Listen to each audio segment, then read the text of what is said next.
So you spend a fortune on a new house, and this is the thanks you get. Well, for a lot of people, it can feel like they get a damp, decaying box that could make their family sick. It's a story many of us are becoming depressingly familiar with. That faint, musty smell in the basement that just won't go away. The dark spots blooming in the corner of a bathroom. The window frames that feel suspiciously soft after only a few years. We're always told that new is better, that modern technology, advanced materials, and all these building codes have given us the safest, most durable homes in human history. But if that's true, it kinda begs the question, why do so many of our brand new homes feel like they're quietly self-destructing?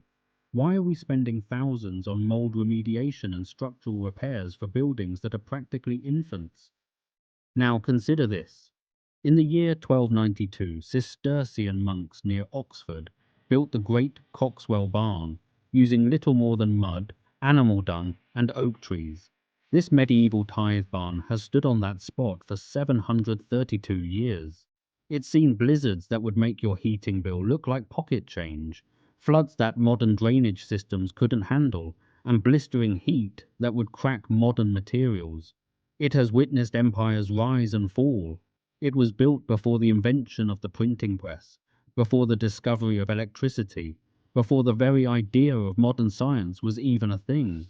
And yet it's wild to think that this simple structure, built with materials we'd consider primitive, could very well outlast almost every single home built in our modern era.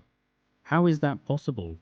How can something so ancient be so resilient, while our technologically advanced homes can be so fragile? The answer isn't a single gotcha. It's a fundamentally different philosophy of building. It's a lost wisdom that our ancestors understood intuitively.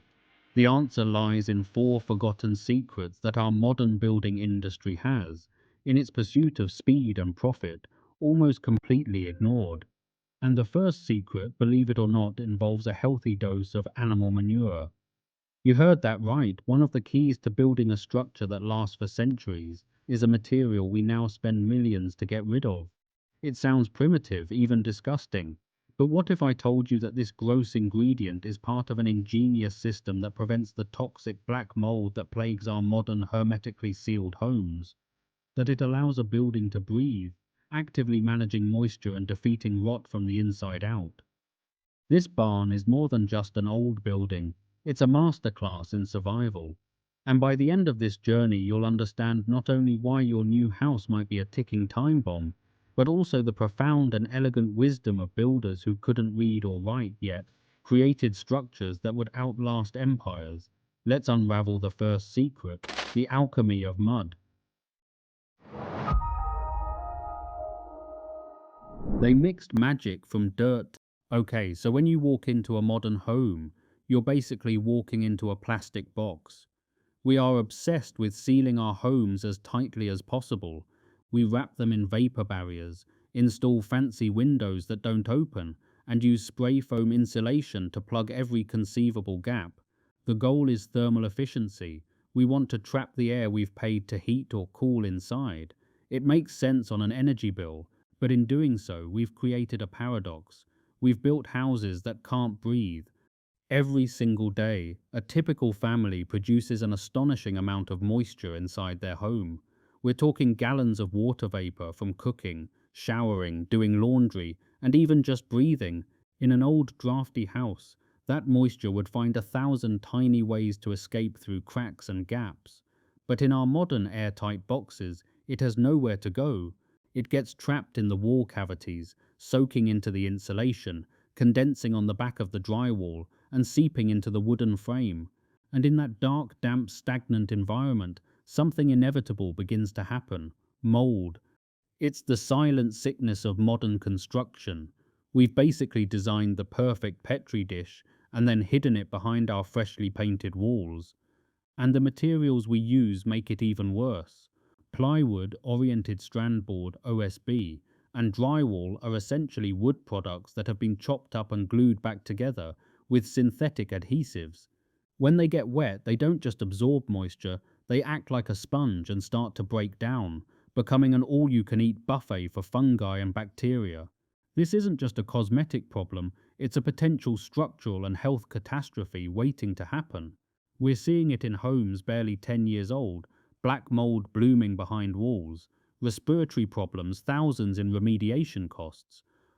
Now let's step back inside this 800-year-old barn.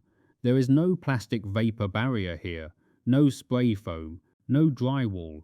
Instead, the walls are filled with a material known as wattle and daub, and it is a masterpiece of natural engineering that modern science is only beginning to understand. Walk into any medieval village between the years 1200 and 1600, and you'd witness something that would horrify modern health inspectors. Peasants scooping fresh cow manure into buckets of clay and straw, mixing it with their bare hands and smearing it onto the walls of houses. This wasn't ignorance or lack of hygiene.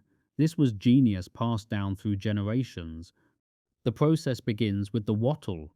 Think of it like a giant sturdy basket made of thin, flexible hazel branches, woven between the main timber posts of the frame. Skilled craftsmen would weave these branches in and out, creating a lattice that gives the wall its internal structure and flexibility. This wattle framework is the skeleton. But the real magic happens with the daub. The daub is a thick, sticky plaster that gets smeared onto both sides of the wattle, pushed through the gaps until it forms a solid, cohesive panel. The recipe was deceptively simple, using only materials that any medieval builder could find within walking distance: clay-rich subsoil dug from beneath your feet, chopped straw or horsehair for fiber reinforcement, water to make it workable, and the secret ingredient that makes modern scientists shake their heads in amazement: fresh animal dung, usually from cattle or horses. To us, living in our sanitized world, this seems primitive, even disgusting, a remnant of a past that didn't understand hygiene. But medieval builders understood something that took modern science until the 1990s to confirm. Cow manure contains a complex cocktail of enzymes and beneficial bacteria that naturally resist fungal growth. When researchers at the University of Bath analysed 700-year-old daub panels from timber-framed houses in Suffolk in 2011, they discovered that the manure had created a microenvironment actively hostile to the very moulds that destroy our modern homes. The peasants mixing this with their hands couldn't explain the microbiology, but they knew from centuries of observation that walls with dung lasted longer and stayed healthier. But the antibacterial properties are just the beginning. The real genius of the wattle and daub system lies in what scientists call its hygroscopic nature. Unlike our modern walls, which are designed to be impermeable barriers sealing moisture in or out, a daub wall actively manages moisture through a process of absorption and release. Think of it like Gore-Tex fabric for your house. When the air inside becomes humid from cooking a medieval stew or drying clothes by the fire, the clay particles in the daub absorb excess moisture vapor directly from the air. The molecular structure of clay allows it to hold water without becoming saturated or damaged. Then, when the air becomes drier, say when you open a window or the fire burns hot, the wall slowly releases that moisture back into the room. It's a passive, self-regulating climate control system that runs on physics alone, requiring no electricity, no fans, no dehumidifiers. This constant movement of moisture prevents the deadly spikes in humidity that lead to condensation, the mortal enemy of any wooden structure. In a modern home, warm, moist air hits a cold surface behind the dry wall and immediately condenses into liquid water, which then soaks into the wood and creates rot. In a wattle and daub wall, moisture doesn't get the chance to condense because it's being continuously absorbed and released in vapor form. The wall stays in what engineers call dynamic equilibrium. This is why you can walk into a 600-year-old cottage in the Cotswolds and find the original daub panels still solid and sound, while modern homes in the same village are plagued with condensation and black mold within their first decade. The breathing philosophy didn't stop at the walls, it extended to every material these builders touched. Medieval lime mortar, the paste that held stones and bricks together, had its own secrets that modern science only recently decoded. In January 2023, researchers at MIT published a breakthrough study that solved a 2,000-year-old mystery. They were examining ancient Roman concrete and mortar, trying to understand why structures like the Pantheon, built in 1208 AD, were still standing strong while modern concrete often crumbles within decades. They noticed these ancient mortars contained tiny white chunks that looked like impurities, what they called lime clasts. For generations, archaeologists and engineers had dismissed these as evidence of sloppy mixing or poor quality control. But the MIT team, using cutting-edge chemical analysis and microscopy, discovered these weren't mistakes at all. They were the key to everything. Ancient builders, including the medieval craftsmen who inherited these techniques, used a process called hot mixing. Instead of the modern method of mixing pre-slaked lime with water and sand, they would add quicklime limestone that had been heated to extreme temperatures directly to the mix, while it was still reactive and hot. This created a violent chemical reaction that scattered these tiny lime clasts throughout the mortar like seeds waiting to germinate. Here's where it gets remarkable. When a tiny crack forms in the mortar, and cracks always form as buildings settle and shift, rainwater seeps in and activates these dormant lime clasts. The clasts begin to dissolve, and the calcium-rich solution flows into the crack. Then, as the water evaporates, the dissolved lime recrystallizes, filling the gap with fresh limestone. The crack heals itself. The mortar doesn't just endure, it regenerates. Medieval churches like St. Mary's in Deerhurst, Gloucestershire, built around 900 AD, have been healing their own cracks for over 1,000 years. Every rain shower that would destroy modern Portland cement actually makes these walls stronger. This principle of working with water rather than against it extended right down into the ground beneath their feet. The foundation revolution for medieval builders came in the year 1210, when builders in Cheddar, Somerset, discovered a simple truth that changed everything. You had to get the wood off the ground to stop it from rotting. Before this, they'd been burying timber posts directly in the earth, where ground moisture would inevitably cause decay within a generation. The innovation was the stone pad foundation, placing massive timber posts on large flat stones that kept them elevated and dry. But the smartest builders went even further with what's known as a rubble trench foundation. Instead of digging a trench and filling it with solid concrete like we do today, they would dig down to stable soil and fill the entire trench with loose stones and gravel of varying sizes. This created a massive drainage system right beneath the building, essentially a giant French drain that would channel groundwater safely away and keep the base of the structure perpetually dry. Air could circulate through the gaps between stones, preventing the buildup of moisture and the rot that comes with it. So the first secret is this: the barn is not a sealed box fighting against moisture. It is a living, breathing organism that accepts water as a part of life and intelligently manages it, from its manure-infused walls that absorb and release humidity, to its self-healing lime mortar that gets stronger with rain, to its foundations that drain and breathe. The entire structure is a sophisticated system designed to work with nature's cycles, not against them. Medieval builders couldn't explain the chemistry or the physics, but through centuries of observation and refinement, they created something our modern engineering is only beginning to appreciate. They built skeletons, not boxes. Stand in the center of a medieval barn and look up. You're inside the skeleton of a giant. The structure is a web of massive oak timbers, some so thick that 3 grown men couldn't wrap their arms around them. This is the second secret. Medieval buildings were designed not for rigidity, but for movement. Your modern house is built using stick framing, lots of small 2x4s nailed together and sheathed with plywood to keep it from twisting. It's a rigid box. Under normal conditions it's fine, but when extreme stress hits from high winds or earth movement, that rigidity becomes a fatal flaw. The nails pop out, the plywood cracks, and the structure fails. Medieval timber frames work on the opposite principle. They're ductile systems, meaning they bend under load without breaking, then return to their original shape. It's the same engineering philosophy used in traditional Japanese temples that sway through earthquakes rather than shatter. The genius is in the joinery. There isn't a single metal nail or screw in the primary structure of these buildings. Instead, every connection uses mortise and tenon joints. A carefully carved hole in one timber receives a corresponding tongue from another, locked with wooden pegs driven through both pieces. Here's why this matters.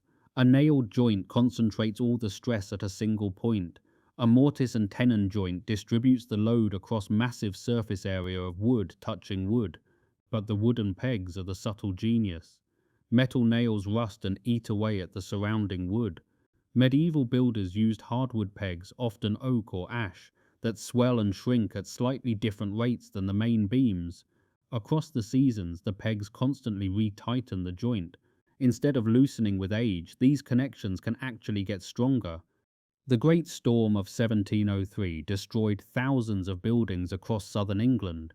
Newly built houses with iron nails failed catastrophically. Eyewitnesses described the sound of nails popping like musket fire.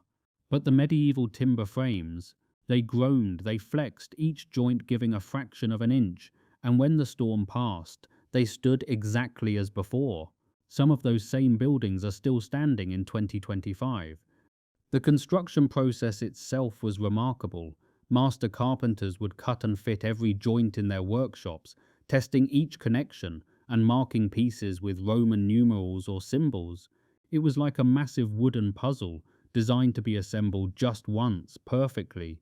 Then the whole village would gather for the raising, hoisting the enormous wall frames into place using ropes and human muscle, sliding the tenons into mortises, and driving home thousands of wooden pegs.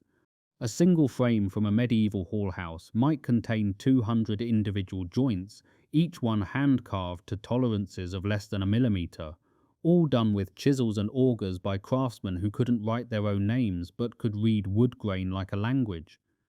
So the second secret is movement. These buildings aren't frozen in place. They're dynamic skeletons that absorb and dissipate stress. They bend where our modern houses break, and that flexibility, paradoxically, is what makes them stronger. They conquered water from above. Medieval builders knew something that modern architects seem to have forgotten. In Britain, it doesn't matter how strong your walls are if you don't control the rain. The third secret is all about the roof, and it starts with a simple observation.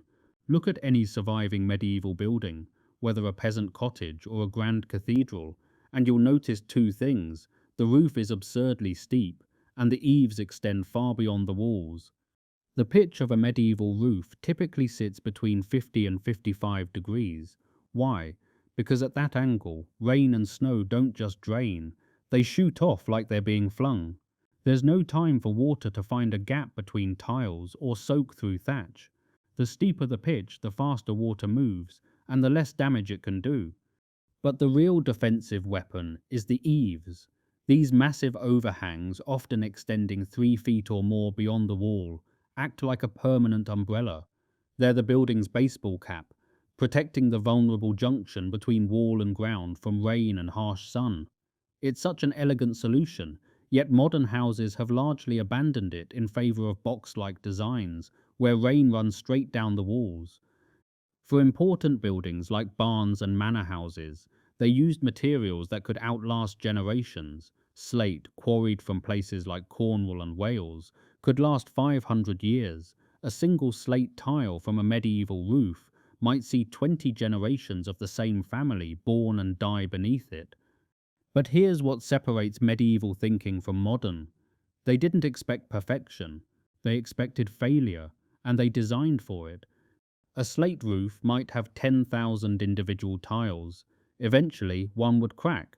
The genius was that when it did, a local roofer could climb up, remove a few wooden pegs, slide out the broken tile, and slot in a new one. The repair took an hour and used materials available in any village. Compare that to modern roofing, where a single failure often means replacing entire sections with specialized materials that have to be ordered and installed by certified contractors. This design for repair philosophy extended to every element. Medieval gutters were often carved directly into stone windowsills, creating little waterfalls that guided every drop away from timber frames. When they did use wooden gutters, they were massive oak troughs that could be easily removed and replaced when they eventually rotted. But the most critical innovation was understanding where to put the water once you captured it. Modern homes often dump roof runoff right next to the foundation, relying on underground drains that can't be seen or maintained. Medieval builders created visible drainage systems, stone-lined channels, ditches, and even elaborate water management systems in monasteries that rival modern engineering. The message was clear: water is the enemy, and you must give it an escape route it can't refuse. The roof isn't just a lid, it's the first and most important defense in a building's survival. They built for grandchildren. The first three secrets are locked in materials and engineering. The fourth secret is invisible, but it's perhaps the most important. Medieval builders operated under a completely different philosophy of time. When a medieval craftsman laid a foundation stone or carved a mortise joint, he knew with certainty that he would never see the building's completion. The great cathedrals took generations to build. A master mason might spend his entire career on a single structure, training apprentices who would train their own apprentices to finish the work. This wasn't a bug in their system, it was the feature. They built for people they would never meet. This creates a fundamentally different mindset from our modern world of quarterly profits and planned obsolescence. We've created a culture where replacement is easier than repair, where buildings are designed to last just long enough to escape the builder's warranty. When a modern window fails, you rip out the whole unit. When a floor gets damaged, you tear it all up. We've engineered convenience and engineered away durability. Medieval buildings were the opposite. Every element was designed with the explicit understanding that it would need maintenance, and that maintenance would be performed by someone's great-grandchildren using tools and skills passed down through generations. Consider the humble wooden pegs holding together those timber frames. A master carpenter would train his son for 7 years as an apprentice, teaching him not just how to cut a mortise or drive a peg, but why oak splits differently in winter than summer, how to read the grain to predict a timber's strength, and which trees in which forests produce the best wood. That knowledge wasn't written in books, it was embedded in families and guilds, transferred through thousands of hours of working side by side. This culture of stewardship meant buildings were constantly cared for. Limewashing wasn't just aesthetic, it was an annual ritual that resealed walls and kept them healthy. When harvest was done and winter approached, villages would gather to rethatch roofs or repair door panels, turning maintenance into community events. Buildings weren't separate from social life, they were woven into it. William Morris, the founder of the Society for the Protection of Ancient Buildings, understood this when he wrote in 1877 that we must stave off decay by daily care. That's the essence of the fourth secret. Durability isn't just about strong materials, it's about creating a culture that values stewardship over consumption, that sees buildings as living things requiring an ongoing relationship of care. We've lost that. We see our homes as products that should take care of themselves, and when they inevitably fail to do so, we feel cheated and betrayed. The language we forgot. So why do medieval houses built from mud still stand while modern homes decay? It's not because our ancestors were magical or because we're less intelligent. It's because they operated under constraints that forced radical intelligence in design. They couldn't run to a hardware store for a tube of sealant, so they had to create systems that were inherently resilient. They couldn't replace materials easily, so they built things that wouldn't need replacing. The secrets of these buildings are not really secrets at all. They're a lost language of construction that speaks of profound respect for materials, for time, and for the people who would inherit their work. The first secret: they mixed magic from dirt. Through hygroscopic walls made of mud and manure, self-healing lime mortar, and breathing foundations, they created buildings that managed moisture instead of fighting it. The second secret: they built skeletons, not boxes. Through massive timbers and nailless joinery, they created flexible structures that could absorb stress and return to shape, dancing with nature's forces rather than rigidly resisting them. The third secret: they conquered water from above. Through steep roofs, massive eaves, and repairable materials, they shed water with brutal efficiency and designed for the inevitable failure of individual components. The fourth secret: they built for grandchildren. They created a culture of stewardship that valued maintenance, passed down knowledge through generations, and saw buildings as legacies to be cared for rather than products to be consumed. Our modern homes fail not because we lack technology, but because we've abandoned philosophy. We've built houses that are sealed when they should breathe, rigid when they should flex, disposable when they should endure. This 800-year-old barn built from mud and dung isn't just a relic of the past. It's a quiet rebuke to our modern way of building. It's proof that true sustainability isn't found in the newest technology, but in timeless wisdom in working with nature, not against it. The next time you see that crack in your wall or spot of mildew in the corner, don't just see a problem to be fixed. See it as a sign that maybe our modern approach isn't as advanced as we think. Look at the old buildings around you with new eyes, not as outdated relics, but as libraries of forgotten knowledge built by people who understood something we've lost. If you believe we need to reclaim some of this wisdom to build better, more beautiful, and more lasting homes for the future, subscribe and join this conversation. There's so much more to learn from the past. Thanks for watching.